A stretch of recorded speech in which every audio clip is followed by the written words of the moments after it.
Art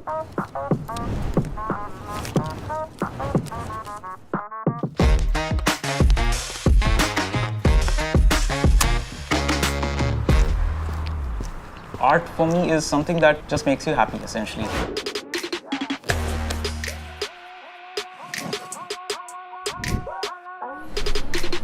From the beginning, I've been very observant of my surroundings. On the street, I would look at typography in a certain way. So doodling by design is minimal because its roots are in function. That means that there's no embellishment, there's not a lot of design elements in that. So by definition, it's raw. It's supposed to be minimal. That's the intent.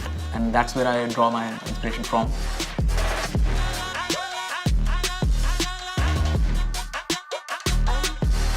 So the brief was to design the bike in my own style.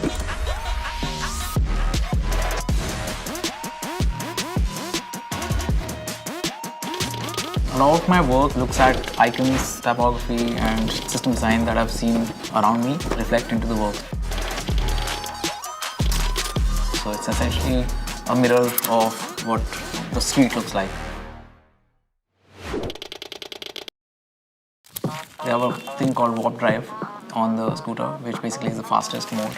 I wanted to convey it through this idea called warp into the future, which basically visualizes this hypothetical machine that exists in the future, possibly a version 9.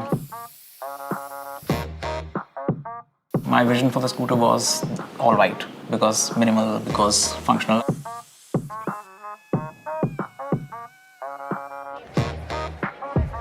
The graphics essentially come from the stickers that we see on the street. It's got information on it, it's got iconography, specs of the machine, and all of those things.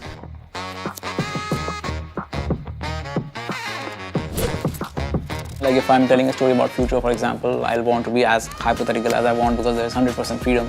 You have something like a Snapdragon 600, much more stronger than what you already have on the current vehicle.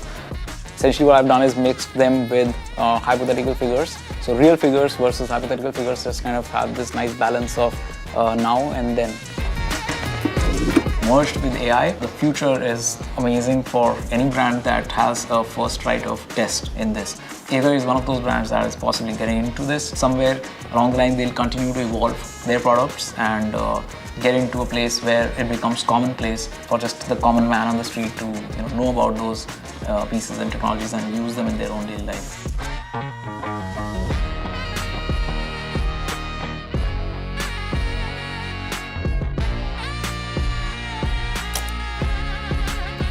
Now we may not be able to create the future yet, but who's to say that we cannot talk about it?